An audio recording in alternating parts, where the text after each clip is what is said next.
Alors, cet univers sur Netflix Golden Kamuy, donc inspiré de manga, le 1 est disponible sur la plateforme, c'est un film.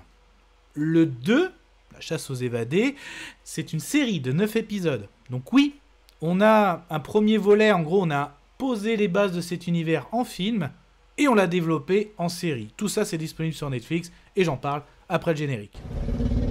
Soit on meurt en héros, soit on vit assez longtemps pour se voir endosser la peau du méchant.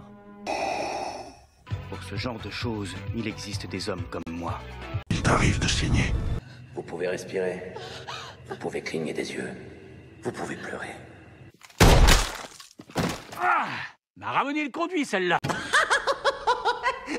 Maintenant que j'ai votre attention, Accroche-toi, petit. Salut à tous, c'est Fab et des Garmottes sur ma chaîne, amis du cinéma, j'espère que ça va, amis des plateformes, j'espère que vous avez la forme. Aujourd'hui on va parler d'un univers Golden Kamuy, donc inspiré d'un manga. Donc le premier, j'en ai déjà parlé sur la chaîne, je le mettrai le lien en disponible en fin de vidéo. Donc on a eu le premier volet en film l'année dernière pour nous expliquer, en gros pour mettre les bases de cet univers. Et là on a justement le 2 qui nous présente une série de 9 épisodes, une cinquantaine de minutes. Donc déjà Golden Kamuy, qu'est-ce que c'est?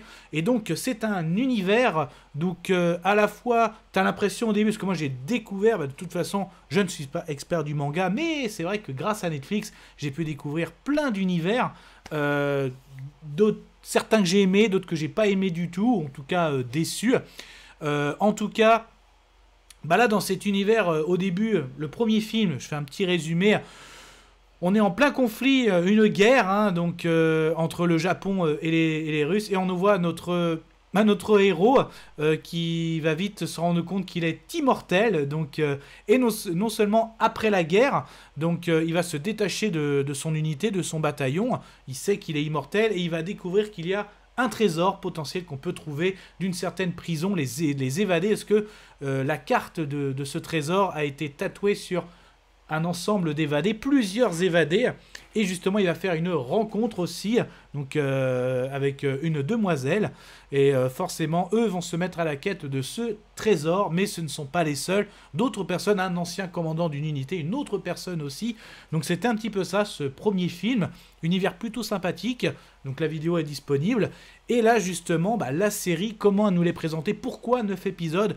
Donc une cinquantaine de minutes, assez classique pour des séries, des épisodes de séries Netflix. Là en fait, un épisode est consacré à la quête d'un évadé. C'est un peu ça. Donc en fait, ça développe, à la fois on continue à développer nos personnages et c'est vraiment concentré sur les évadés parce que chaque évadé a sa personnalité. Notamment le premier, un expert en chasse d'ours. J'ai beaucoup aimé d'ailleurs, notamment avec l'arc autour du loup et tout ça. Tout comme le film, le premier film, je trouve que toutes les scènes avec les animaux, là, ça pique un peu les yeux au niveau des effets spéciaux. Il y a même un autre évadé qui a fait un business dans le hareng, une scène avec un orque, ouais, pour vous dire. Après, plus ça avance, plus on est dans le délire. On est carrément dans la taxidermie. On en a un autre qui tient un hôtel. Donc des meurtriers. S'ils sont des évadés, c'est qu'ils n'ont pas fait des jolies choses. Enfin, s'ils sont évadés, c'est qu'ils ont été en prison, pardon. Donc en fait, on continue. Donc les premiers épisodes, on voit ça, la quête. Et après, on nous ramène les autres qui veulent avoir la part du trésor. Donc c'est un univers vraiment sympathique. Après il y a toujours des moments comme quand ils partagent leur repas, on découvre des saveurs, tout ça. Ça m'a rappelé aussi le manga Glouton et... pas Donjons et Dragons justement, Donjons et... j'ai perdu je retrouverai, je vous mettrai l'affiche qui est d'ailleurs aussi disponible sur Netflix, où en gros cette série, moi, elle m'a donné faim. Là c'est pareil, quand ils passaient au moment à table, ça me donnait faim aussi. Les personnages sont attachants, aussi bien notre héros que, on va dire, la personne avec qui il a apporté l'affection, mais aussi un des évadés d'ailleurs, le pro de l'évasion, qui arrive à se tortiller. Donc non, franchement c'est sympathique. Il y aura aussi des yakuza qui vont se mêler à ça. Donc franchement, après des fois ça part vraiment dans des grands délires. La musique est très bien, mais des fois ça part dans des délires, mais cet univers, je l'ai savouré, voilà, cet univers enneigé. On sent aussi les traumatismes de la guerre, de ce conflit japonais-russe. Donc moi j'ai pris plaisir tranquillement à faire ces petits épisodes. Donc c'est vrai qu'au début du film, carrément, tu t'étends dans cet univers.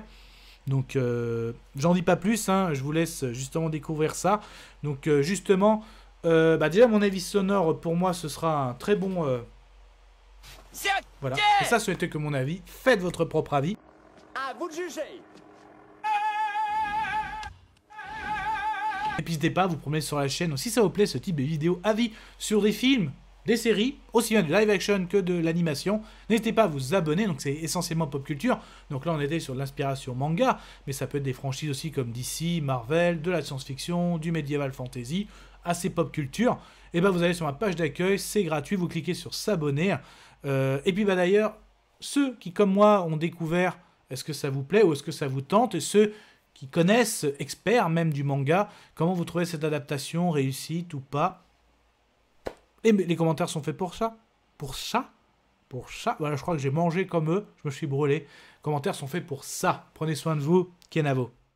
Je vous souhaite une agréable soirée. Désolé pour le bordel. Au revoir.